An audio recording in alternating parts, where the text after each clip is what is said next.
Hello and welcome to the Nordic Mythology podcast. I'm Daniel Farron, co-owner of the company Horns Vodin, and I'm joined as always by Dr. Mathias Nordvik. Hello. All right, so we are joined by Qays Stetkevych, who is kind of an expert on like Viking martial arts. If there is such a thing, that's what we're going to find out. Qays is at the University of Cardiff in Wales, where he's doing his PhD thesis, which we just found out was titled "Grappling with the Sagas: Embodied Knowledge and Reconstructing Martial Arts." So, welcome to the show, Qays. Pleasure to be here. I mean that. Yeah, thank you very much. And we've had some impressive beards on this show, but that mustache takes the trophy any day. I think so. I appreciate the distinction between mustache and beard. I pride myself in that. Oh, it's excellent. I mean, I can't stop staring at it, to be honest. I usually braid it, to be honest. It's pretty unruly like this, but I felt that this topic matter, unfurling it would be appropriate. If I'm in the gym or I'm training, it's got to be like they do cornrows. I have to basically cornrow my mustache, or else it's all over the place. That's exactly what I was about to ask, because my beard's not too long, but doing any form of jiu-jitsu, anybody going for like a choke, it just pulls the beard. It's awful. So I imagine that really gets in your way. I braid it up. I never ever go to the. Usually it's braided, but I'm giving you guys, it's a treat. Inside peek behind the scenes. Quarantine mustache. Perfect. I mean, before we jump into the episode, I just want to throw maybe a little disclaimer out there that we might upset a few people with this episode, but it's never intentional. It's, we want to bring the facts to all these different topics. And Glima is one of those that's out there. People see it, and I feel like there's a lot of misinformation to it. But I also think a lot of people might take it to heart if we don't necessarily agree with everything. And just if anybody does get upset, maybe look at yourself and why you're upset at us. It was speaking the facts about things. Maybe look at yourself before you call us names online. Also, I don't want to predict where the conversation is going to go, but I think we all have our suspicions. So I'll also give the disclaimer. It's coming from a place of love and respect. I don't have a dog in the fight. I just really love the sport. I love the culture. I love the techniques, and I researched it. So, and came to some conclusions. Absolutely. And, that's what we always try to be on this show, is we try to be as kind of middle road and just factual based as possible. Some people don't always like it, but, hopefully that's why people listen, because they get the truth and not just what they want to hear. Well, the thing is that nowadays, right, it's kind of a radical position when you go with like knowledge instead of like just taking like in side A or side B and then rolling with it. So I mean, and that's where we're at. We've been here before, so to speak, with other topics. We've been like, we're looking at the knowledge of all of this. We're looking at the facts behind them, and we're not going to pander to a group that's saying A or saying B and shouting at each other. We're going to be in the radical position of let's have a conversation about it. The radical rational position. Exactly. That's it. So when we're talking about combat, are we speaking about unarmed combat? I guess it's grappling. It's I guess it's not necessarily. Would it be more of something done, I guess, in a friendly, competitive environment rather than an actual fight to the death?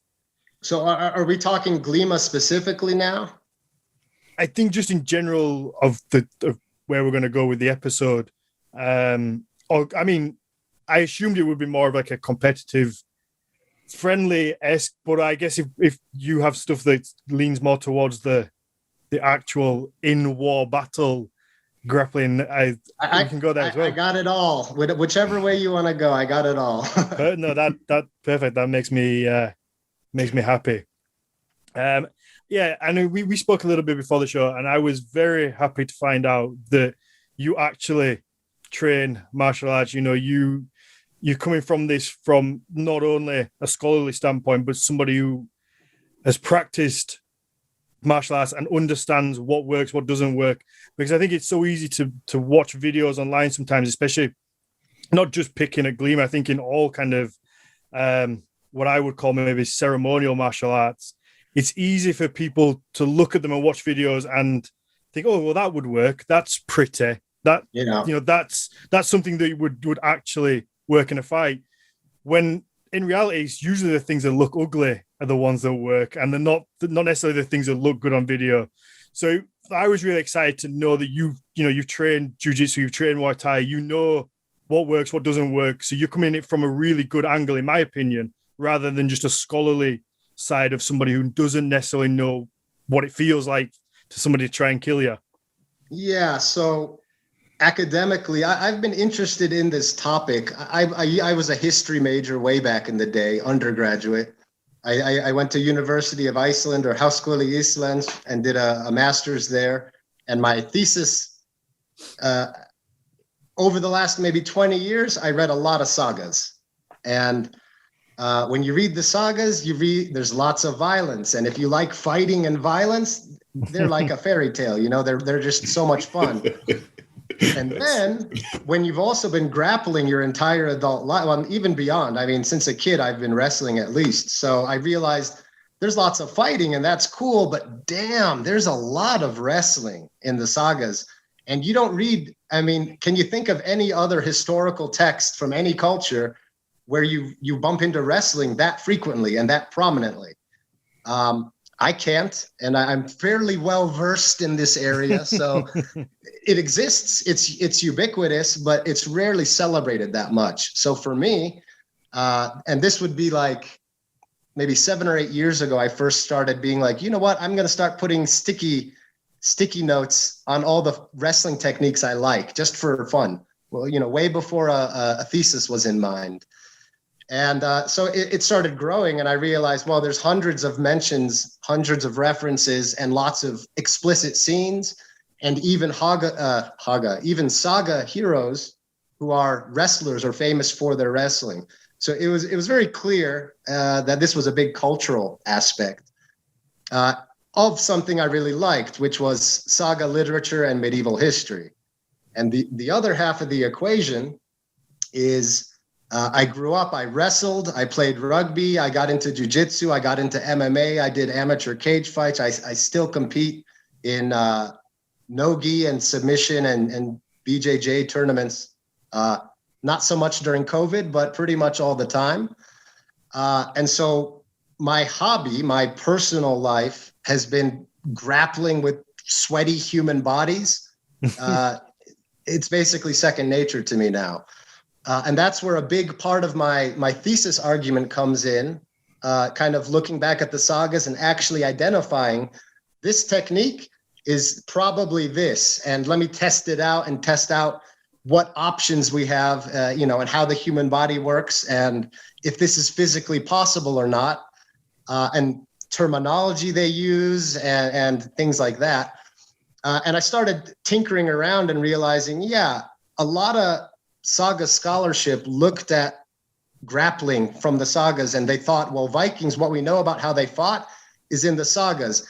And they thought it was a lot like the war and the we'll call it the martial combat, which is a guy has a sword or an axe or a spear, and he cuts down like 500 dudes in a sea of blood. And I love it. And they all talk smack as they're dying, which is wonderful. Sometimes for a really long time, even. Yeah, exactly. Sometimes impressively so. Or they even their leg gets cut off. They grab a tree stump and use that to keep fighting. I was just thinking about that one. Is that Gunnlaug? Yeah. I can just think of the Black Knight from Monty Python. Yeah, now. Exactly. Yeah, it's kind of like that, man. So it is but a scratch. Tis a flesh wound. So with scholarship looked at the wrestling like that, because some of it is like he picked them up and slammed them and his head exploded, or the the wrestling seems legit, but it's against a giant or a troll. So it didn't get any really serious attention. So I started giving it some serious attention and pretty quickly realized, wow, these are real moves, real techniques. I've used a lot of them, and you can see them in other cultures. And one of the most important and impressive and interesting things about the sagas is the detail in which these moves are described are often a sentence or a paragraph even. And they even use specific terminology in Old Norse, of course, that does not translate well, which is a whole nother problem I ran into.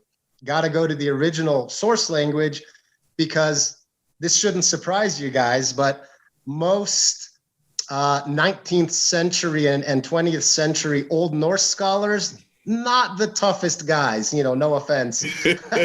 not pugilists, not grapplers, but eggheads. Hey, I'm gonna have to kick one thing in here, and that is actually go back 100 years before that, and then you see some of these scholars fighting out duels. I think it was Torfeus. He killed a dude in a bar fight and stuff like that. So yeah, that's the 19th century, but the scholars before that, they were awesome. I think people in general before that were tough as nails, Yeah, you're probably right. Hey, by the way, my supervisor for my master's thesis, Torvi Tolinius, I told him about my idea and he loved it. And with a crooked smirk, told me that, and he's Icelandic and, very small knit community. And he said his grandfather is actually quite famous for wrestling a ghost. So maybe Wow. they still are tough. I think I've heard that story too. It's legendary. I feel like maybe he just drank a little too much.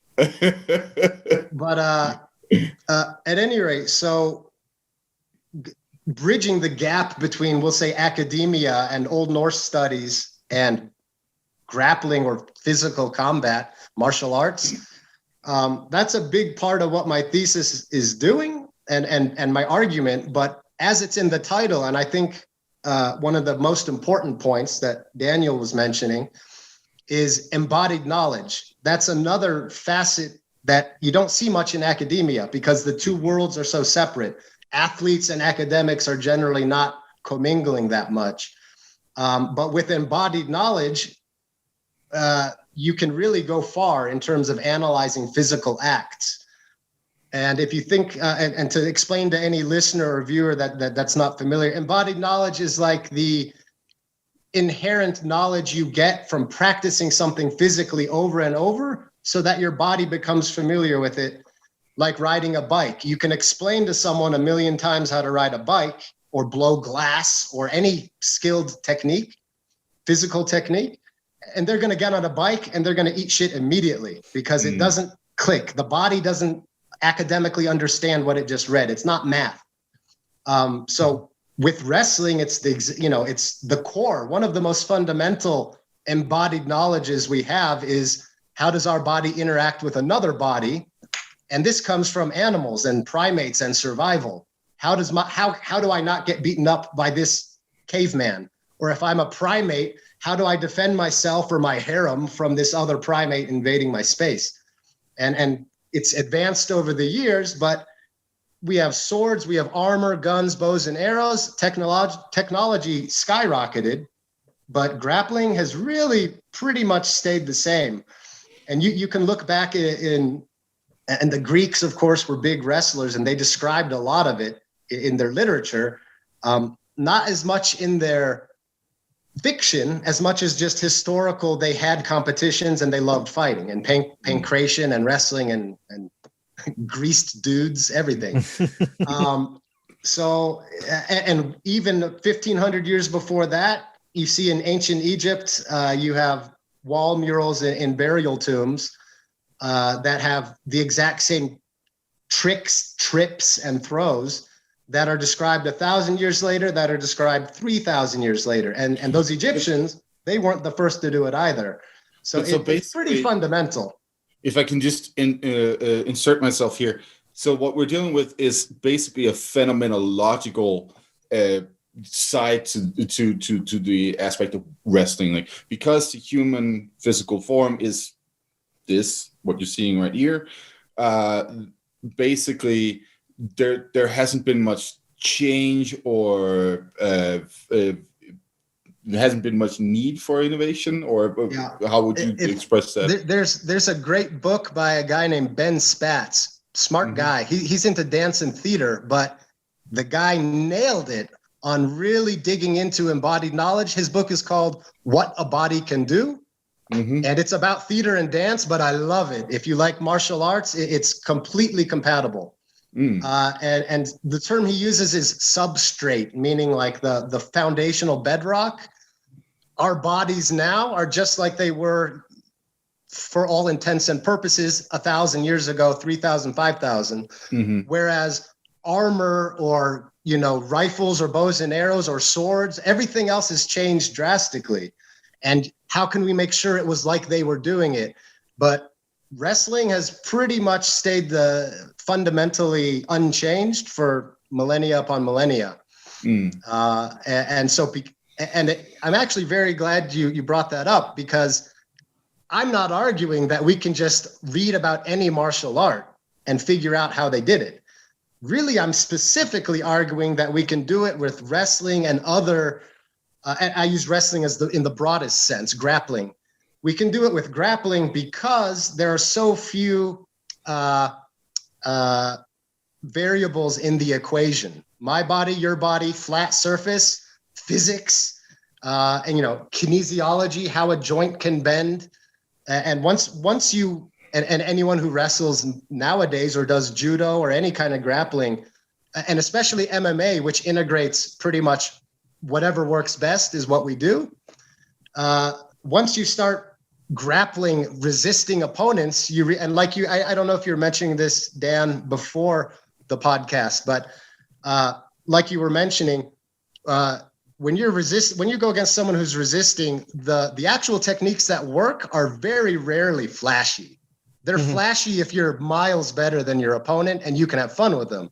If it's danger or life and death, it's sloppy and it's practical. And so those techniques, we see them in the sagas, we see them before the sagas, and we see them and use them since the sagas, which leads a nice segue to Glima, which is Glima a sport that's uniquely Scandinavian or Icelandic even?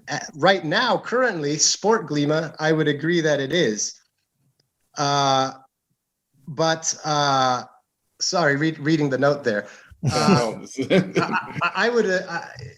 The sport Glima is uniquely Icelandic now, but was what they were doing 800, 1,000 years ago, and what was that uniquely Scandinavian? It was kind of just folk wrestling, and the techniques and moves are found in every form of folk wrestling, and more and less codified versions of grappling. And as logic would dictate, how did the Vikings fight? Well, they fought practically, just like everyone who ever fights for their life. You do what's practical. You're not worried about showing off usually, unless it's for sport, which is where sport Glima came from.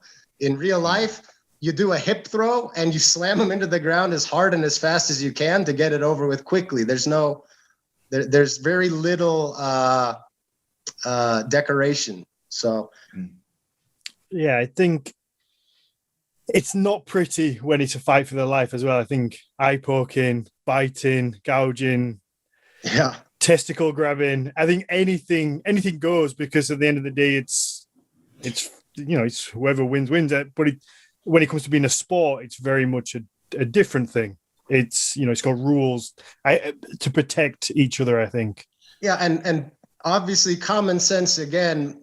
Eye gouging, kneeing in the balls, and biting the throats, which you see some throat biting in the sagas, actually. Usually against a troll or a berserker, but there is throat biting. Those aren't skills or techniques that you would codify and call Viking or Icelandic. Those are just survival at its most fundamental. For sure. So have you found any tendency to maybe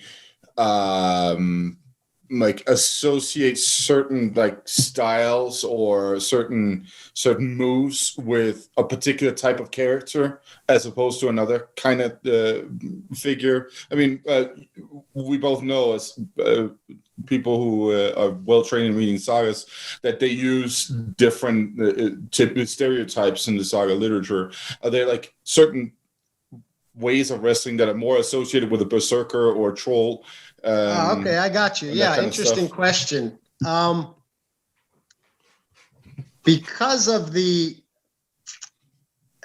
context in which each grappling match occurs is usually different, so it's hard to directly compare, because I don't think the saga authors had that question in mind when writing it. But looking at what we have, the evidence we have, first of all, the most violent and the nastiest moves and the ones that break limbs and split skulls, and especially throat tearing and low blows, those are exclusively when the good guy hero, a protagonist, is fighting a bad guy, not even guy, a troll or a giant or something evil. Then they really take, it almost, some of the moves become fantastical almost. But when it's a human against a human, especially a saga character, it's often clean and respectful. And they hold the one knee rule, where if a guy is downed, you win the point. There's no ground fighting. I don't know whether to return to this later or get to it now, but ground fighting is a whole nother area where I see a lot of people these days pretending and kind of projecting techniques like arm bars onto Viking survival techniques. I won't drop any names, but you kind of know who I'm alluding to. They did not do arm bars. There were no arm bars. There were no joint and submission locks. I mean, maybe they existed, but they just were never, ever, ever written about or spoken of, and we have no evidence of that. But I see like adverts, come join our Scandinavian brotherhood and we'll teach you how to fight like a Viking, and it shows these two kids doing a sloppy armbar, and like red flag, red flag, red flag. But to finish your question, or to finish my answer, oftentimes the grappling is used as kind of a plot device where the good guy will try to do techniques that are healthy, and the enemy will try to cheat or will be a poor sportsman or will go for a dirty move, and the crowd will disapprove of it, which is kind of a good way to put your finger on the pulse of how society viewed those kind of altercations. And not much has changed. Dirty shots are not, they might be effective, but the audience watching, they're not happy with that. They don't like the guy doing the dirty shots, and they don't want the good guy doing that stuff either. I don't know if that answered your question or danced around it, but well, a little column A, a little column B. What about like scenarios where you have, because there are a couple that I can think of at least, where you have two giants fighting, two giants wrestling. Are there any like particular descriptions of what they do and how they do it and so on? And also, how often are the genitals showing? Because that's something that I've run into a couple of times. Female genitals in real life or in saga literature? Yeah, in the saga literature, there's a lot of female genitals on giants for some reason. Not really sure why, but this is not my theory, but this is not well established. I mean, how many people actually look into giants' genitals in saga literature? Not many, but of the few who have, there's a good answer, which is a lot of what we have are surviving manuscripts and texts that have gone through the ringer of Christian scribes translating and rewriting and copying, and they didn't like their nudity, they didn't like their profanity. Parts of Grettir's saga have been completely redacted, and we don't know what happened because it was dirty. And I mean, that's a bummer. Yeah. But what we also know about religious fundamentalists is that they are extremely sexually repressed. So when they find an outlet, they go for it. And the only outlet they had back then was giant and troll women with hanging lips and whatnot. Yeah, that's right. And they describe that stuff in gruesome detail. Probably not, joking aside, probably because they're getting off on it. Probably yes. Yeah. No, it was exactly. There's a scene in Thorstein's Saga Bæjarmanns where he's like sailing northwards, and then he's somewhere north of Norway, and he sees two giants wrestling. I think it's a male and a female giant, and then like the saga goes into like a description of the female giant's genitals that are hanging out from under. A solid paragraph, yeah. Yeah, it's just like, what the hell's going on, guys? And also, it's very obvious the guy who wrote that did not know what female genitals look like. Also, or giant genitals just look different. You don't know. Oh, maybe, yeah. So, you mentioned there male and a female giant wrestling. Do we know whether they practiced sort of mixed gender wrestling or combat? From the sources, I mean, who knows? But from the sources, it was not. It's never mentioned.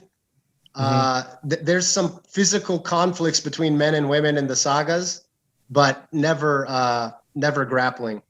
There is of course Thor, who has a reputation for beating women, and there is the situation at Utgaraloki's with Etli, yeah. So that's an example. Whether or not that's useful in any context, that's another. In my defense, I said saga, not mythology. So. That is true. That is true. She's a woman, but she's got an ace up her sleeve, which is that she's also literally time. So yes, exactly. Is he really beating up a woman? No, she only brings him to his knee. So and can only bring him to a knee. Yeah, true. So yeah, there's very, very little there's lots of men fighting female trolls, but there's literally no human or pseudo-historical human versus male versus female human grappling. Rewinding about 2 minutes, one thing that comes to mind is that when giants fight humans, a lot of times they do tricks that a human would never do. Like they do a bear hug so strong that the protagonist's nose and ears bleed, stuff like that. And one of my big arguments is that pretty obviously wrestling was popular. Sagas come from an oral tradition, and they were written and everyone read them, the rich and poor for the most part. So there was kind of reality checks on the wrestling. So we want it to be exciting, but we want it to be real. So if you're going to fight a giant, the giant can do some crazy stuff. But if you're a human fighting a human, it's almost always in the family and legendary sagas, it's almost always a very realistic depiction of a fight. When you go to the Fornaldo saga or legendary sagas in the past, they get a bit more loose with their descriptions of grappling, and people can get thrown up or get their legs pulled apart. But in the more pseudo-historical or historical texts, they keep their wrestling practical and real for the most part.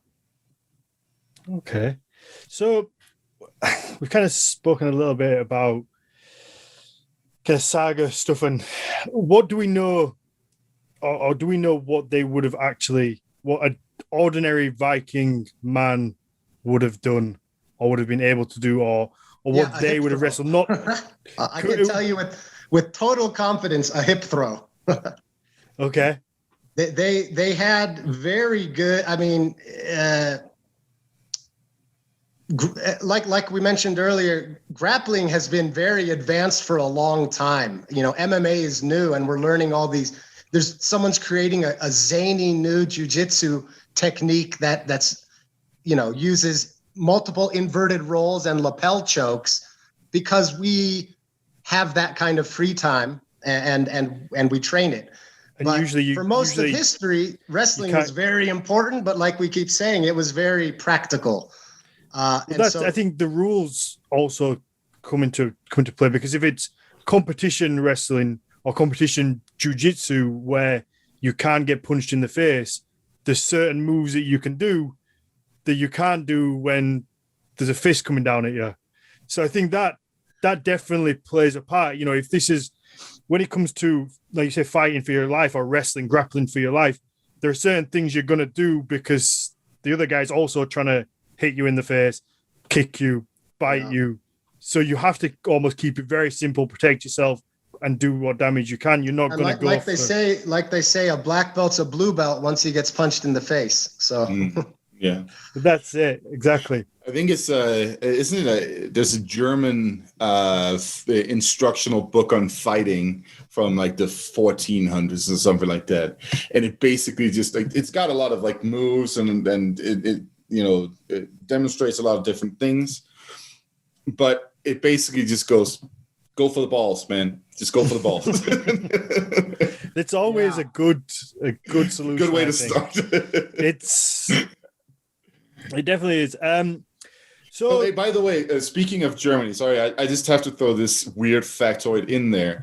So back in late medieval Germany, you could also, men and women, speaking of men and women fighting, a married couple could settle their disputes in a legal fight, where the man had to be like buried to his waist, and and the woman, I think she could hit him with a sack of like stones or something like that. So he would like stand there and she would like walk around.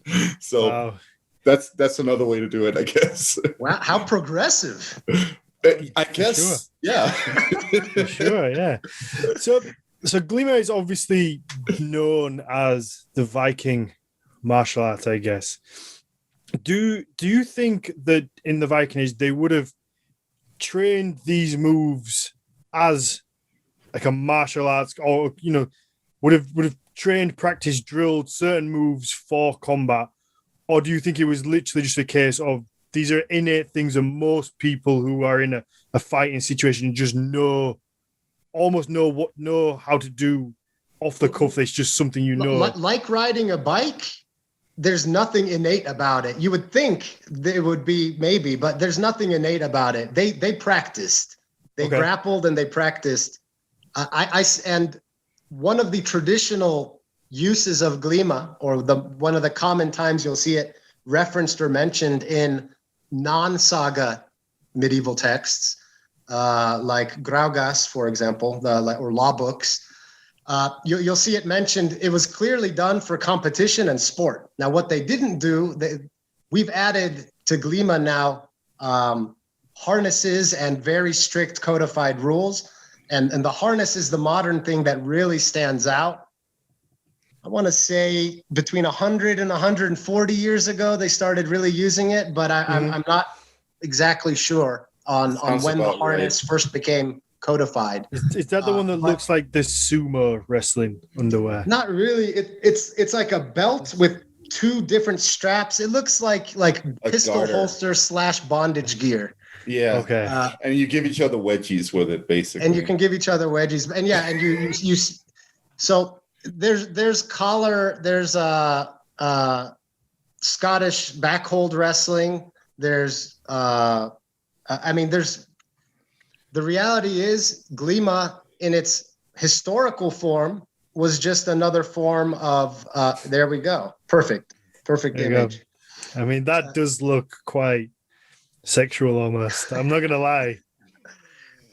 You do wear underpants, but Glima, historically they would grab onto the belt, or not even belt, but like the waist of trousers, or around the back, or not at all, because they just grappled any way they could, and usually it was like literally every other folk wrestling style. You do what you work with what you have, and rural Icelandic farmers had less than most people on the planet, so they were pretty scarce in their gear. So the word Glima itself, is that an historically accurate word that comes from the Viking Age? Are you asking me? Either, whoever. Well, because I'm sure Matthias has a good answer, but I just pulled it up. Oh, okay. Yeah, by the way, guys, I'm being honest here. I'm not pulling up anything. I'm going straight from the brain. So that's fine. No, I was actually, because I was getting curious, like, what about the word itself? So and the word itself is interesting because, and here's where all of the trouble comes from. Mhm. They used, back in the Middle Ages, they used the word glima. It meant wrestling broadly. Literally, it meant grappling and wrestling. And it also meant a sport of glima, like a folk wrestling style. Mhm. So pretty annoying in terms of researching it, trying to, okay, where does the folk style end? And it's, I read a description in a saga and they use the term glima, which means wrestling, but also means a specific folk style. How do I know if this move is the specific folk style or the actual wrestling? And as I've been alluding to, the reality of it is that it was basically just a generic folk style, much like you'll see in modern day back wrestling or Northumberland wrestling or Turkish wrestling or even sumo wrestling. I mean, it's all similar moves, similar grips if they use the grips. If they don't, they go around the back or an under overhook. And they practiced it for sport. But as we alluded to earlier as well, when you practice for sport, you're not tearing out the jugular, you're not slamming their head into the ground, you're not breaking their arms. So they did have a folk style back then called glima that looked at least vaguely like modern sport glima, different move set without the harness, but they did lots of hip throws and lots of inside and outside leg trips. And there's lots of similarities between old glima and modern glima. But my problem comes when, so traditional glima, and I have no problem with sport glima. It is what it is. It's practiced almost exclusively in Iceland. It's cool. It's healthy. It's fun. It's safe. I've done it. It's fun. And this shouldn't come as a surprise, but having grappled all these other styles, when you do glima and grab the grips, I almost don't need to learn anything. I already know all the moves from other wrestling styles. And so that part kind of bothers me going back into history. Well, this is how the Vikings fought. Yeah, that they fought with these techniques, but was it unique to Vikings? No. So the real debate is it fair to say that a hip throw is Viking? No, I don't think so. Yeah. Just like a hip throw isn't Japanese either. I mean, it's literally primordial. Yeah. So it also transcends all culture. It doesn't belong to anybody. So let me just throw something in there on the topic of like whether this is Icelandic or Viking or so on. So there's something interesting regarding the word for wrestling in Icelandic. It does not have any cousins in either Scandinavian languages, nor German or Old Saxon or anything. So it looks like the oldest recording of the word is actually in Snorri's Edda, in context of Thor wrestling Ekli, where it is mentioned glima. But it also looked, according to Qays Stetkevych dictionary, it also looks like there's a reference to what is it? Glímufélagi or something like that in Hávamál. So in a wrestling match in that poem, and they could place it around the late thousands, early 1100s or something like that. Okay. So, but it doesn't seem like there are any sources for a similar word in continental Scandinavia, which is quite interesting, because that begs the question: where did the Icelanders come up with this particular word?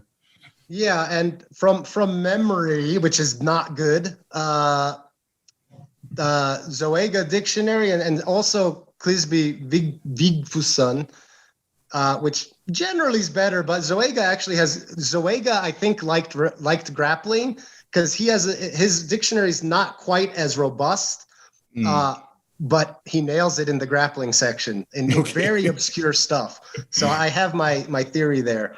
But Glima, the term also, in a non-wrestling context, it can be used to mean a flash or a glimmer or something shiny or something pleasant. And so I hear lots of kind of etymological arguments about, whoa, they used that because the moves are slick and shiny.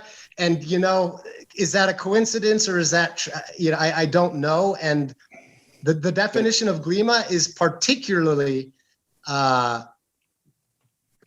perpetually or forever in the shadows.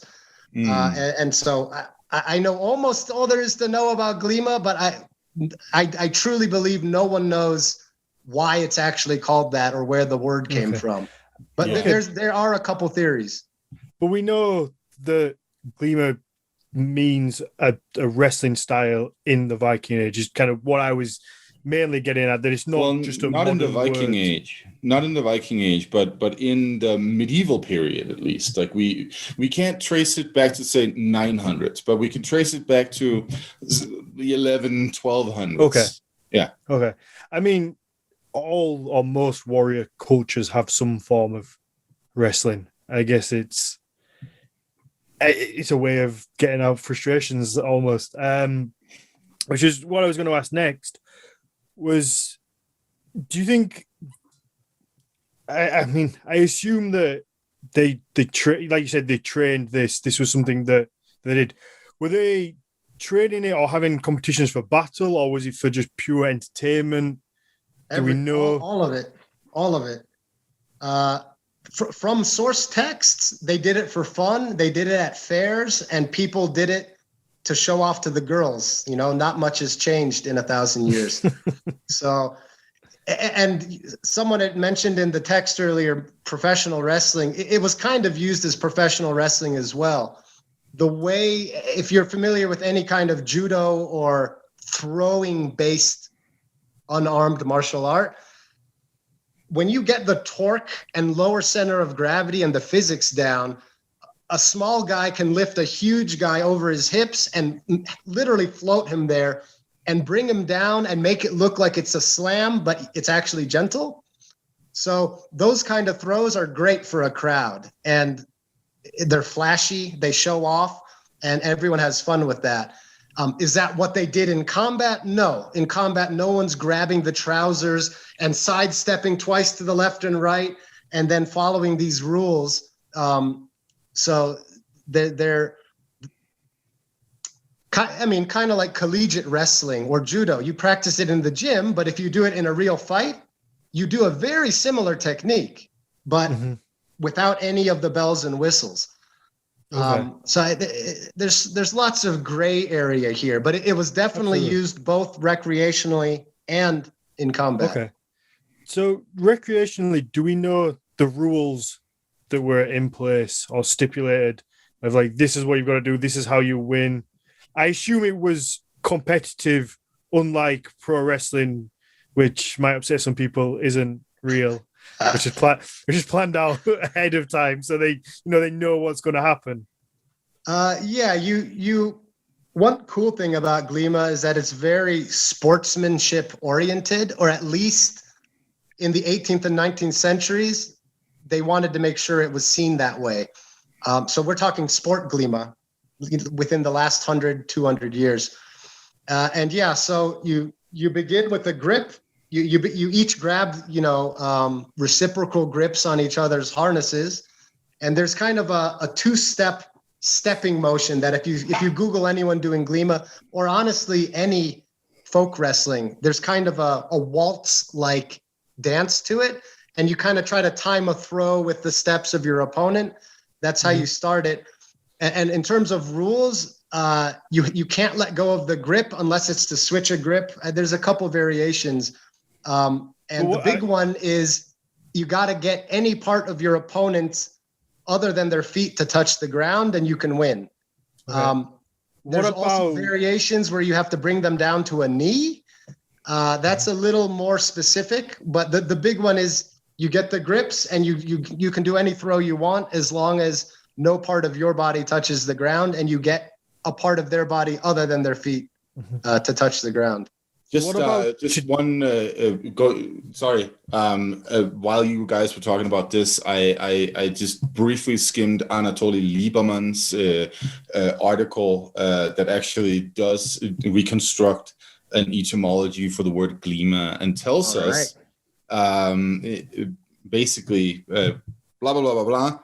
Boom. The combined evidence of English dialect gleam or glime or something like that, and the reconstructed Icelandic glima yields a verb that can be glossed approximately push or pull aside, cast a sideways look. Basically, that's what Anatoly Lieberman says, and he is the closest thing to a god when it comes to etymology. So yeah, exactly, and that sounds pretty convincing. I mean, it makes sense. And strangely, I only touched on this in my research because it's kind of a peripheral fact, but it goes with that factoid you just gave. And this is sacrilegious. I have a very sneaking suspicion that's actually documented a couple places by myself and others that a lot of Glima and the actual techniques came from Irish slaves or settlers. And that yes. I'm not gonna contradict Lieberman, but that would fit with his understanding of it. So I can see some veracity in that for sure. Yeah. Oh yeah, no, I had a suspicion, man. I thank you for I wasn't gonna say anything about maybe it's from Ireland, but I had a suspicion. Yeah. Okay, to pull it back to rules, you kind of telling us about that. I was more meaning in a traditional sense. Do we know from saga literature, were they rules that they would have used, the quote unquote Vikings would have used in their sport wrestling? Yeah, so definitely the big one then, there's no talk about any part of the body. That's a little too specific. Some of the legal texts actually go into Glima disputes and even talk about if the guy agreed to do it and you hurt him, it's fair. But if he wants to stop and you hurt him, then you're legally punished. So that's almost like a submission in modern MMA. Yeah, if you keep beating on the guy after the ref stops the fight, you're no longer you're no longer doing a sport. You're attacking a guy. So they were pretty serious about it, and obviously there were legal there were matches that got heated, and the law was brought into account. Yeah. Okay. So it was an organized event. It wasn't. Like you say, it clearly seems to be some sort of spectacle, not just two dudes who decided they wanted to have a little wrestle. There would be no spectacle if first two dudes didn't decide to wrestle and learn moves first. You know what I mean? So it was both. Obviously, as it got popular, it became a spectacle. And there's guys called Thor the Wrestler, people whose namesake is that they're a good wrestler. So, I mean, it was, respective to medieval Iceland, it was wildly popular, or the saga ages, it was wildly popular. But you hear also that shepherds would do it to keep warm. People would do it because they were bored. People would do it for circulation. So it was pretty popular. And like I said, the sport aspect is somewhat gentle. So it wasn't very dangerous. There wasn't any risk in it, which again is why it's not really the way Vikings fought or a Viking martial art. Even if you could attribute these moves specifically or solely to Vikings, which you can't, even then what they did in combat wouldn't really be Glima. Although you could say that it was a technique very similar to one that would be used in Glima. But the number one rule would be you grab, and whoever gets brought to a knee first is the loser. Well, it has to be. That would be the most basic rule. You have to almost not hurt your opponent, because especially if you're training for combat, you don't want to injure your opponent, because if you have to go to war in a day's time and you're just there breaking each other's arms or concussing each other, then it doesn't benefit anyone because you're just damaging your own people. It's like when you train BJJ, you roll and you're not going 100%. You're not, if you get someone in a knee bar or an ankle lock, you're not trying to actually tear the knee apart, because it's no good for anyone. You get to the point and they submit and you kind of carry on going and everyone's okay. Yeah, that, of course, there were hotheads back then, and even in some of the sagas, some of the guys are hotheads, and the crowd will break it up. And the sagas are good at social insight like this. Can I tell you from my own knowledge, were the crowds okay with this technique or that? I wouldn't know if the saga author didn't decide to tell us. Mm-hmm. Not only did this guy do the move, but the crowd did not like it. And that gives us, 800, 1,000 years later, that gives us a pretty good insight into the martial art aspect, where it was about respect. It was about not harming someone who didn't sign up for it. Because like the next level, if you go beyond what is like fun and games in that situation, then all of a sudden you have a fucking family feud. Like, and we know how those turn out. Exactly. Like, so we don't want that. I mean, it's the same with those instances we have in the sagas where, they're playing balls and kind of like rugby or whatever that was. And at some point somebody gets so pissed off that he like ends up killing a guy on the other team. My boy Skatlagrim. Yeah. He loves killing people during ball games. Right? It's kind of douchey. Yeah, and there are a couple exceptions, but generally if someone does a berserk move like that in a wrestling match, they are the bad guy. Yeah. They're the antagonist. And there's something wrong with them. And even the author lets us know that society wasn't happy about that. Yeah. Or even society broke it up and said, no more. And good mention on the feud. A couple wrestling scenes, not many. Normally it's either life or death against evil trolls or whatever, or it's for sport if it's against a human. There are plenty of examples where it's to the death and amongst humans, but the techniques are still standard techniques. They're not particularly vicious until the killing blow.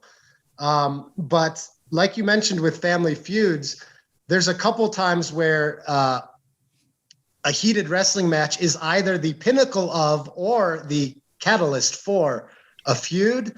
And anyone who's watched OG Brazilian black belts at tournaments, they are very serious about pride and honor.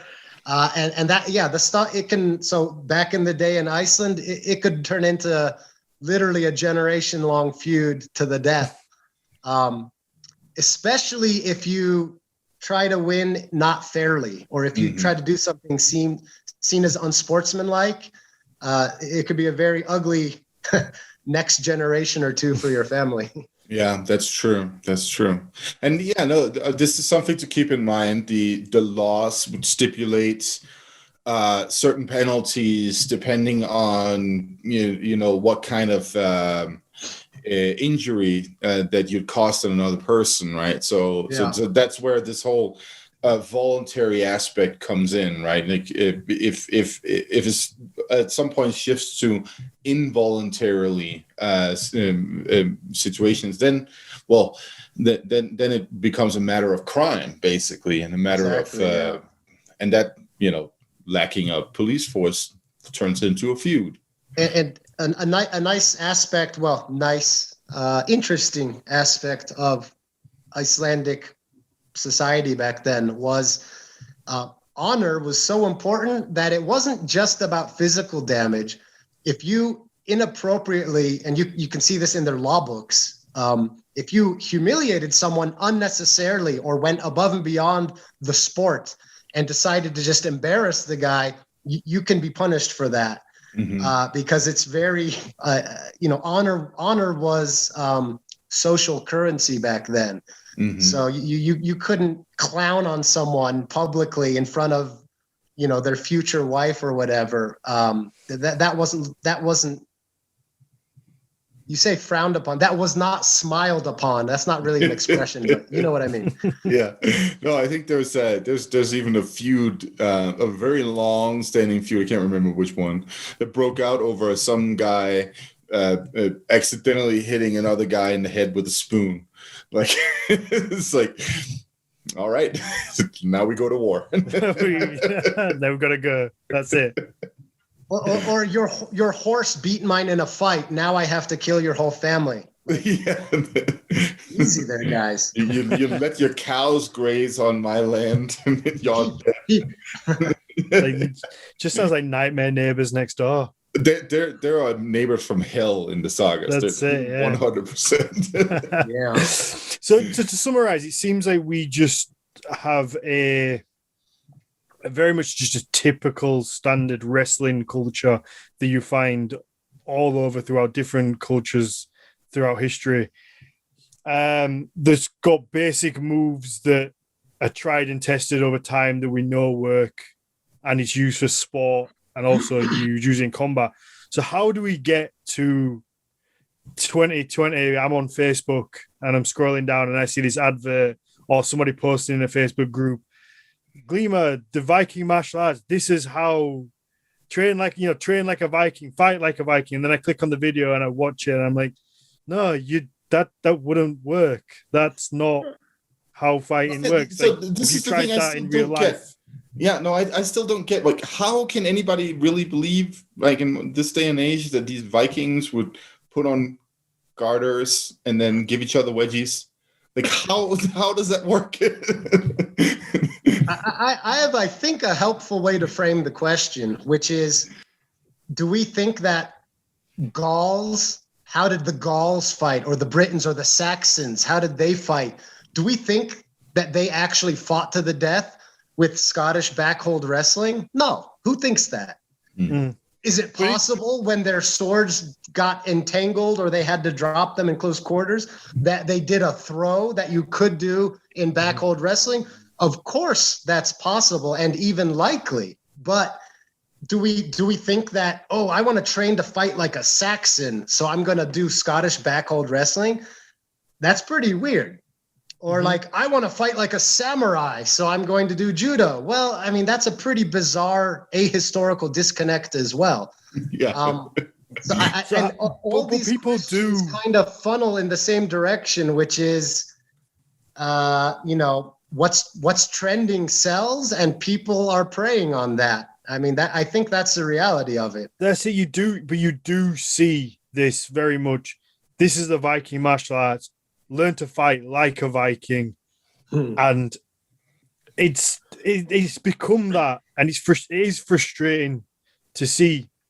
And I just wondered if we knew why that happened. I assume you touched on it. Then it's a money thing. There's somebody or people realize that they can exploit it and make money from it, so it's now advertised as such. To avoid specific name dropping, just look at the McDojo phenomenon, where, or you can Google, there's I should remember his name. I've watched enough of his damn videos. A Chinese, totally mediocre skill level, mediocre physique, mixed martial artist who goes around China betting all these dojo masters of various traditional Chinese martial arts. Like, I'll give you $5,000 if you can beat me up. Mm-hmm. And a lot of them have agreed. And this totally mediocre MMA fighter mops the floor with every single one of them. Well, that's it. I have seen a couple of those. And that's kind of almost where I get. So you can see that China is literally Vikings or wistful yearners of the past, or even more unsavory types. They want a specific Viking heritage, or this is how my ancestors fought, or this is the most badass, whatever their reason for being a sucker. I don't know how else to put it. Whatever the reason for buying into someone's made up dojo, you removing it from Glima, you see it in traditional martial arts all the time, and even now in mixed martial arts. But yeah, fat old guys who are saying bizarre things like, I can knock you out without touching you, or if I lift my big toe, you can't knock me out. They have students. They have paying students. That's where I get a chip on my shoulder with this. And I don't mind, like I called them earlier, ceremonial martial arts, things like maybe like Aikido, that does have some little bits of work, but for the most part, it is just for show, and people might do it for health, for fitness, and they enjoy it, but it is what it is. And I think you have to advertise it as what it is. It's a ceremonial martial arts, but when it comes to in the street, in a real life fight, people need to understand that some of these techniques just do not work, and they won't work. So you might get hurt unless you train in a very much a legit martial arts. And I think people pay money to these courses, and unfortunately, I think it is a case with Glima as well. People pay good money to learn these quote unquote martial arts that they think are going to work in the street in a real fight because they don't know any better. And when in reality, they're putting themselves maybe in more danger because they're going to be confrontational in a fight, but they don't actually have the real techniques to look after themselves. And that's where I get upset about this, because I think it's exploiting people's naivety, but then you're almost risking them putting themselves in a position of danger down the line. Nothing's worse than seeing the defending from a knife or gun tutorials. Those are like, dude, you're that's gonna it, exactly. Get this clown killed. So that's it. You're going to get somebody hurt, and that's what I'm saying about it. Somebody's going to get hurt. Like, just be open and honest about what it is. It is what it is, and it's a nice thing to learn. You keep fit, and I mean, I love karate moves. I love watching the kicks. It's fascinating. It's really interesting, but it is what it is. And you need to be clear about that. Yeah. No, this is the thing. So when it comes to the Glima stuff, there's a little bit of like a history we can trace here. Glima, as we have already established, is a folk wrestling style that has existed in Iceland for about 1,000 years in one way or another. What happens in the 19th century is, of course, that the Icelanders are pretty damn tired of being part of the Danish kingdom and are in all kinds of ways beefing up their individual culture and identity. Excellent. I see where you're going. An excellent point. Yeah, but keep going.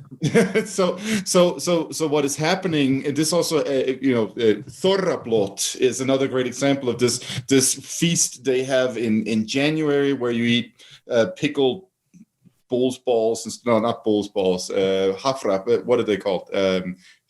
Sheep. Not sheep. The ones with the goats. Ram. There you go. Yeah, ram balls and stuff like that. And you eat all this like traditional food that the Vikings will definitely have eaten, right? Even though that sometimes you can't really authenticate that Vikings necessarily ate this, but on the other hand, is also not like they wouldn't have eaten it, I guess. Those kinds of things. The haalkak is a great example. We don't really know when people invented the haalkak as a dish. We just know that now you can go and be a silly tourist somewhere in Reykjavik. Roast your friends out with it, yeah. Exactly. And the same thing with Glima, that was part of like beefing up Icelandic identity as something like special and Icelandic that distinguishes Icelanders from Norwegians and Danes and all the other ones, right? And then you have the occurrence of the word in different saga texts. And then, of course, you also have a scholar that's like, well, we have been doing this since the dawn of time, basically. And that's how it becomes Viking, right? Yeah. And then, later on, it's a little dormant, right? We have people who are still doing it in the early 20th century and so on, and it's fun and so on. And then at some point, somebody picks up on it, right? Somebody goes, well, this is a nice little niche thing, especially like, in the 80s with the Karate Kid and I don't know what, right? Yeah. This is a nice little niche thing from a corner of Scandinavia. that we can then use to sort of like build our own Sell it. Exactly, and then sell it. And that's really and it. Vikings right? have become extremely popular at the minute. It's like calling anything Viking nowadays will sell. very much on vogue. Going back about 100 years, there was a Glima actual wrestling. They used to have much bigger profile competitions in Glima. And there was a national Glima champion named Josephson.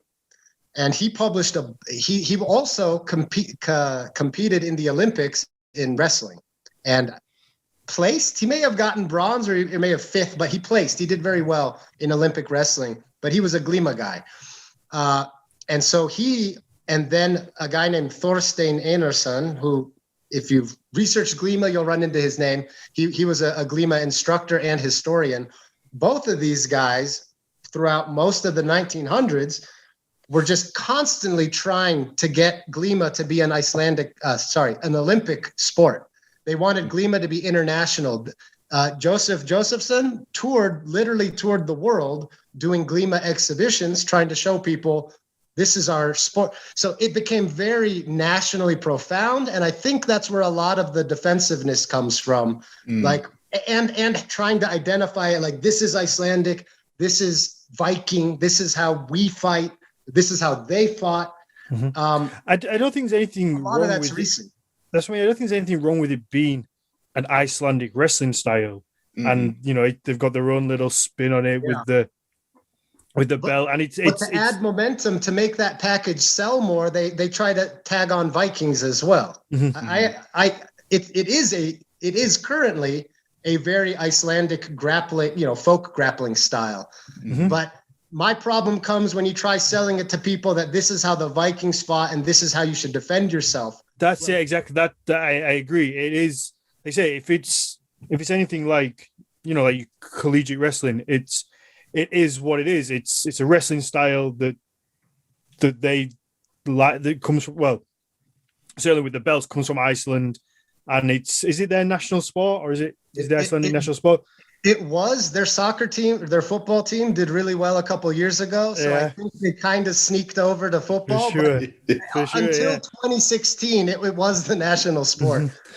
So there's not, I'd like to say, there's nothing wrong with that, and I have no issue with that. But like you say, it's this is how Vikings fought, and then people who don't know any better listening to that and going, okay, this is a legitimate self-defense. Or some people, I've had conversations in the Facebook groups which I regularly frequent. People comparing this to things like Brazilian jiu-jitsu or legitimate martial arts. People comparing, it's like, no, it's fucking not the same, and it's not, and you're gonna get hurt. Story for you, and your producer Mike will like this as well. So I trained for 4 years about at Mjolnir, which is the premier mixed MMA gym in Reykjavik in Iceland. I'm going to plug them, even though I think they're getting too corporate. The nicest facility. I've literally traveled the world and trained in probably 50 gyms. Nicest facility, like MMA fighting gym I've ever seen in my life. Very nice facility. And Gunnar Nelson, who was a very hot name in the UFC a couple years ago. Oh, for sure. And he's a grappling ace, but has a karate style. So he's a fun fighter to watch. He trained there as well. And they also did weekend Glima classes because they did jiu-jitsu, MMA was what their big things were, but they did Muay Thai and boxing and wrestling. I mean, a huge facility, hot yoga, everything.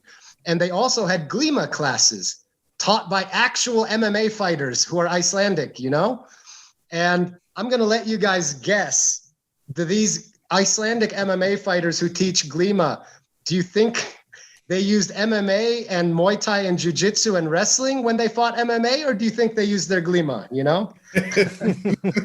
So, spoiler alert, you would have, I did Glima classes and enjoyed it. It's fun. It's cool. But literally fighters who also do Glima don't use Glima because you wouldn't fight like that. But also, to be fair, either with the Vikings. Yeah. to be fair, wrestling is also one of the fundamentals when it comes to mixed martial arts. Like, legitimate wrestling is arguably the most important thing you need when it comes to a mixed martial arts fight. It can dictate the fight, whether it's standing on the floor. So there's a lot of weight to be put on legitimate, proper wrestling when it's backed up by other aspects. Yeah, exactly. And not for nothing, but the world has come to terms with wrestling is a shared phenomenon. When someone's a wrestler, the Dagestani wrestlers have a different style than the American wrestlers, but it's all wrestling, and we don't try to pin a nationality or a heritage to wrestling.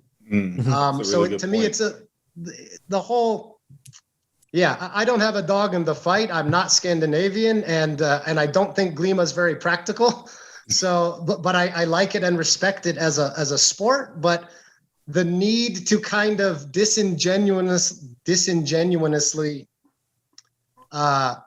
wrap it and sell it and advertise it, and as my supervisor would say, Paul Bowman, he does a lot in martial arts studies, as he would say, is inventing tradition. I don't like that. To me, that's like a con man or a charlatan. Well, it can easily go there, very easily. I would say that,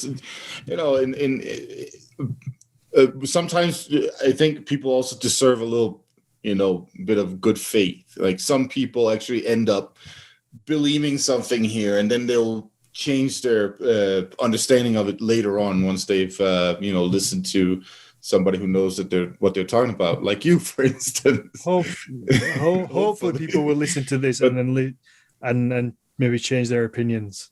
But I mean, just think about all the myths there are around just karate as a sport, as a fighting style, and so on. Taekwondo is like 80 years old.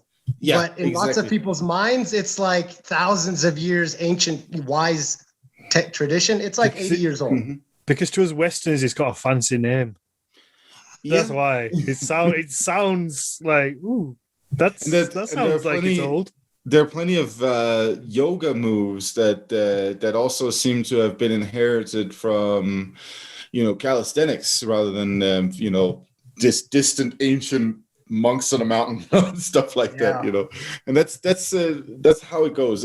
There's these ways of working with your body and fighting and so on. They also sometimes develop and become new things, right? So I think it's this idea. It all goes back to the same fucking problem over and over. People think that just because something is old, then it's somehow better. And it's like, guys, you know how much old shit we've thrown out to get to where we are now. and the schizophrenic part of it is that everyone wants the thing they like to be old. Yeah. You know what I mean? Yeah. It's a weird, the reality is things have been worked on and changed and upgraded and improved upon, and the fat has been trimmed. But at the same time, we still want it to be 1,000-year-old tradition. Like, no, I would rather have 1,000 years of progress. It's why I love MMA. It's not anyone's martial art. It's all of them. You know why? Because it works. Like I was just saying, it's why Icelanders who train Glima don't use it when they fight people, because they've learned, in the last 1,000 years, there have been some pretty useful techniques you can pick up on. So what you're basically saying right now, this is trippy. Okay, so what you're basically saying is that we've gotten to a point now where humanity has come together and transcended cultures and ethnicities and so on to kick each other's ass. That's what MMA is. I love it. and the silver lining here is that if you train MMA, you'll totally kick the Glima guy's ass. No problem. In fact, you'll know all of his moves and 1,000 more. So it's great. Well, that's the thing with modern MMA. It's like the Borg. Yeah, exactly. It's constantly changing and adapting. Because you only have to look at modern MMA with the low calf kick, which is something that's coming quite recently. Yeah, and it's coming. Somebody's picked it up, I think it was Benson Henderson was one of the first ones to use it, and then somebody's gone, yeah, that works. From now on, we're going to implement that and use it going forward. And now it's used by pretty much nearly every fighter in the UFC. Weirdly, with the calf kick, it was used by lots of Muay Thai guys and lots of non-MMA fighters. But like we talked about at the very, very beginning, that's not a move you practice on your buddies, okay? No. You're an asshole if you practice calf kicks on a buddy. So people it wasn't in their training repertoire. So when they fought, they didn't really, their embodied knowledge or their muscle memory didn't tell them, okay, I should throw a calf kick. And like you said, Benson Henderson, he didn't invent or he didn't use it first. No. He I guess popularized it. Exactly. He was the one who was like, this move should work really well. I'm going to try it out in fights. And he did. And it worked really well. So that was something I wanted to ask when it comes back to like the saga literature, and also I guess Mathias to you with the mythology side of things. Well, do we see a lot of striking, a lot of like punches, kicks, that kind of side of what would be classed as a martial art? No. Virtually, I don't want to say literally, so I'll say virtually none. I can't think of an example. Yeah, no, me neither. I mean, there's some pummeling. There's the occasional pummeling, but the crowd doesn't like that. Occasionally, a slap, which leads to infinite family feud forever. Slap equals blood feud. You really don't see much. I mean, honestly, virtually nothing. I couldn't even write a one-page paper on that.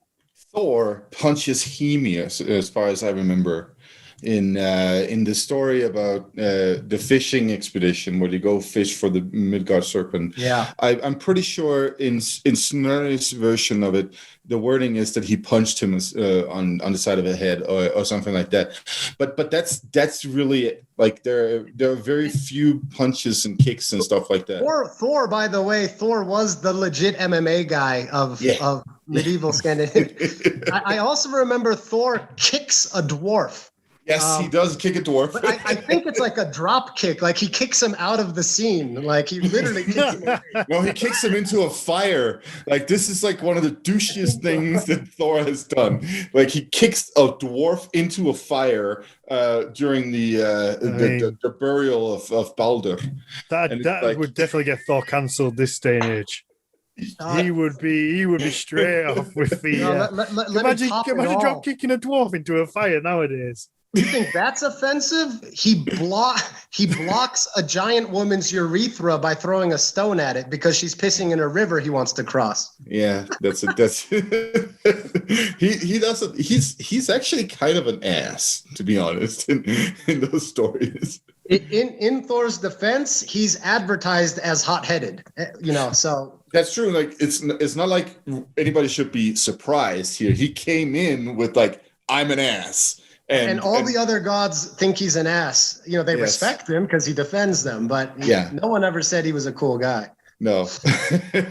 No, that's interesting because I think you get this glorifying of Norse gods in modern culture now, especially with Odin. Like Odin is a massive dickhead. Like a sodomite, deviant pervert. I mean, he's a skeevy old man, and he's awesome. And he loves poetry, and he's a wizard.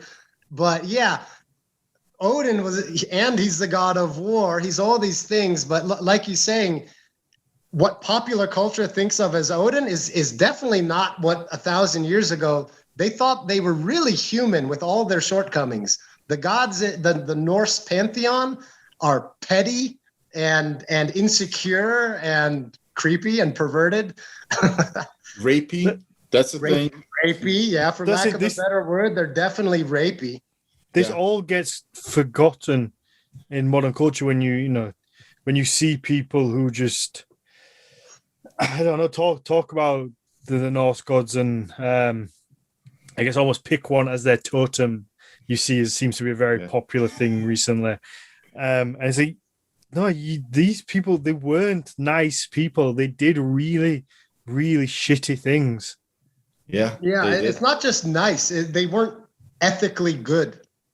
In fact, they had very little ethics. That's the whole point, though. Because now I gotta defend it a little bit. Look at the other side of the coin, right? And like with Christianity, and then notice all the hypocrisy that's happening right there, right? So you could also you could make an argument and say that Odin would make much more sense as a priest. he would the kind of priest that comedians make fun of. Yeah. I know. A deity that basically will fuck your shit up. That's the kind of deity that you'll actually have to give sacrifices to. That's how that works, right? Exactly. Yeah, this is way out of left field, but that's a good point. If you are the God of the Old Testament is supposed to be fair and omniscient, but everything we read in the text is like, and see in the real world is like, okay, he's not nice, he doesn't love us, and he's definitely not omniscient or omnipotent, or else why does this kid have a tumor? That kind of stuff. Yeah. Doesn't make sense. It doesn't add up. But with the Norse gods, speaking from the mind of someone living 1,000 years ago, they're scary. Thor is in charge of, fertility and storms and sailing and thunder. I'm on the sea a lot and I'm trying to get my wife pregnant. We got to be nice to him because he doesn't play nice. We got to really respect him. That makes sense. Why you would sacrifice to him, why you would pray. I don't know. I like that multifaceted human aspect. The Greek gods had it too. They did it first.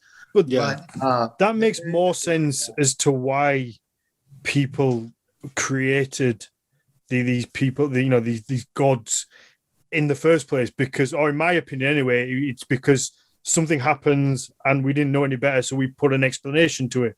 So there's a storm that ruins your crops, and it's okay. Well, why did that happen? Thor did it. Okay, now I need to be nice to Thor. So it's almost the shit comes first, and you go, okay, well, that must be so-and-so because maybe I did something wrong or I didn't sacrifice. So now in the future, I need to make sure I tick the boxes to keep them happy. And if you're an Odinic priest or something back in the day or now, and someone's praying to Thor and they love Thor and he's not answering their prayers, but Thor is supposed to be perfect and listen, you've got a lot of answering and explaining to do. If Thor is fickle, well, problem solved. Thor is fickle, and so is Odin. They're all fickle. Everybody's a little bit fickle. Yeah, well, it's a safe workaround. Yeah. Well, the gods. What do we say these days? The Lord worketh in mysterious ways is another way of saying, who knows? There's so much ambiguity, isn't there, just to leave it so you can never get a definite answer on stuff. Yeah, it's like, or just change it just enough so you can't pin anything down. You mentioned before about Christianity. I think the one I always find fascinating is that if God is omnipotent or omnipresent, then that means that he literally allows Satan to exist. Like, that means that God's a dick. Because if he's omnipotent, omnipresent, he controls everything, that means he allows the existence of Satan and evil. So you're just a dick because you could stop it all and make everything nice and pleasant. Well, so that is true. That is 100% true. So really, which way is it? I'm not gonna play the devil's advocate Christianity apologist, but we all know the comeback, which is he works in mysterious ways, or that's the devil, or fossils. The devil planted those there. I mean, God created. How come we can't always go back to Dan's point, which is, but wait, isn't God stronger? How is the devil how is a minor angel a problem for God? I don't get it. That's the thing. Like, God created everything, and now he's just like, it's like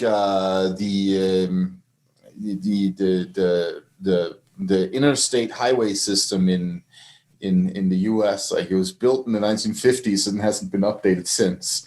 And it's just like it's still a system that's there, and it's just slowly crumbling and crumbling while we all depend on it. That ever so often just adapts a little bit just to fight off science. Yeah. Science comes up with something and it just changes enough. Yeah. So yeah, no, this has been fun. I feel like I've learned a lot. So I think to summarize, to pick me up if I'm wrong, I think that we've got a very much just a typical wrestling style that existed in probably Scandinavia and Iceland that the Vikings will have used and practiced for sport, and occasionally, I guess, maybe used in combat.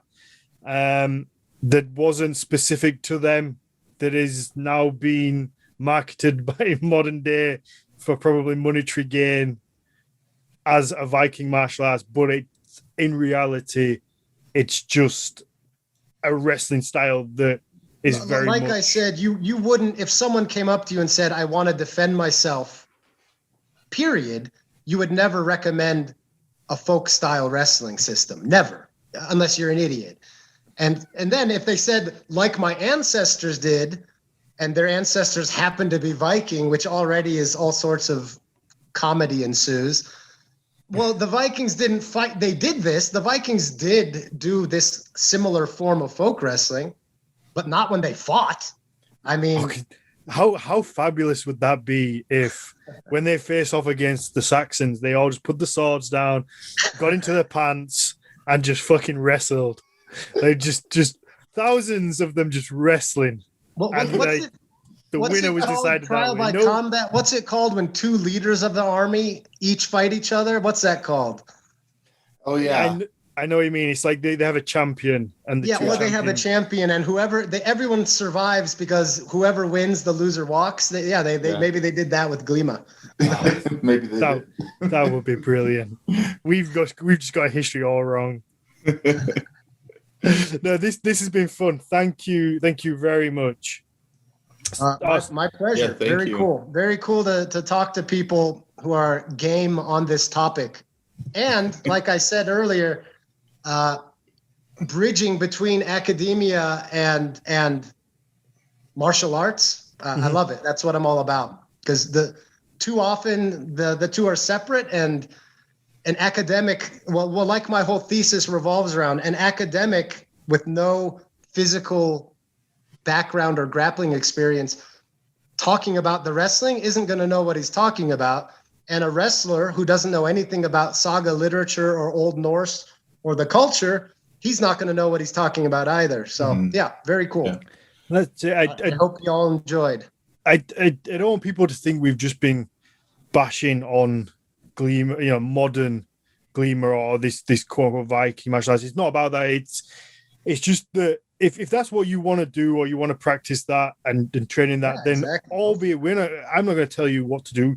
Have fun, knock yourself out, but just understand what it is, and that and I think that's what it's about. It's just understanding what it is in its own thing, and it can exist as its own thing in its own right, but just know what it is. Yeah, I don't want to sound like arrogant or a nerd or whatever, but in most facets of my life, and I think most people share this opinion, there's something I don't want to be tricked. I don't want to be wrong. If I am wrong, I want to learn and not be wrong. I mean, obviously some people want to be brainwashed or whatever, but in general, we want to be right about our stance. And if you find out that it's wrong, I don't want to keep backing up something that I don't intellectually agree with or that I can't make a connection. And so it has nothing to do with is Glima good or bad. I like Glima. It's awesome. I like all folk wrestling. I like all grappling. I like most combat other than nut shots and eye gouges. Unless you're on the losing end, then you need to do it.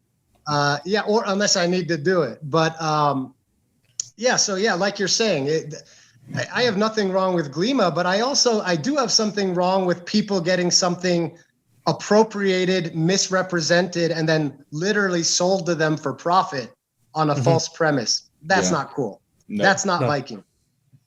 No, I agree. That's true. And some of the Glima videos I've seen, a lot of it's like rushing in with your head. And I'm like, don't do that. Not head first, man. That's not what you do. But hopefully people will listen to this and we might change a few minds, I guess. Fingers crossed. Hopefully. That's it. All right. Perfect. Have you got anything you want to shout out? Maybe your social medias or anything in general you want to plug? Yeah, not really. I'm a low key guy with my finger in lots of very uninteresting pies. But my thesis is coming soon, so I'm going to publish that on some of these topics we've been talking about. Some on the academic side, some on the martial arts side. So that's any listeners who like this topic or what we've been or our angle on it would probably like that. Otherwise, I don't know. I do lots of dog rescue stuff, so that's kind of neither here nor there. But I like you even more. Be good to dogs, and then we'll all be happier. That was absolutely. Yeah. We do not deserve. And by dogs. the way, reading your guys' flowing comment bar, I obviously need to start like a mustache treatment and accessory company or something. Yes. Call it something Viking. Yeah, and I just don't have. Yeah, I don't think I'll be okay with myself riding the Viking wave because they didn't do this. This is Cossack. Viking mustache. Come on. Well, you can always make Cossack, more prominent and famous. That'll be trending in like 10. The Viking wave is going down, and when it's Cossack going to turn Slavic. Yeah, you're totally right. Yeah, no, it's already coming. I'm seeing it already. Slowly, the whole Slavic thing is getting more and more interesting over here. There we go. The future is being predicted. Vikings are becoming too politically hot. Yeah. So, they're going to turn to Slavic stuff soon. It's a good point. There you go. All right. Very cool to meet you guys. Matthias, what about you? Do you want to do your plugs? You can just find me on Instagram by my name, Mathias Nordvig. There you go. You leave all the tough stuff for me. I've made a little list now so I can hit them all. So if you enjoy the podcast, please leave us a 5-star rating and a positive review. Even if you don't listen through iTunes, the best place to leave it is on iTunes. That's where the rankings work, and that's where most people will find us. So that would be brilliant. We recently hit, or at the point of recording this, we were on 92 patrons. When we hit 100, we're going to release our new weekly show where me and Matthias are going to sit down and watch an episode of Vikings each week and let you know what we think. We're going to go through it, let you know what's true, what's not true, what's just absolutely hilarious. You can follow us on Facebook at Embodied Mythology Podcast, Instagram the same. On the website www.embodiedmythologypodcast.com, you can pick up a bunch of different t-shirts. We're going to get some new designs on there as well in the near future. Hey Dan, I think that's about it. Can I interrupt? One quick thing. Absolutely.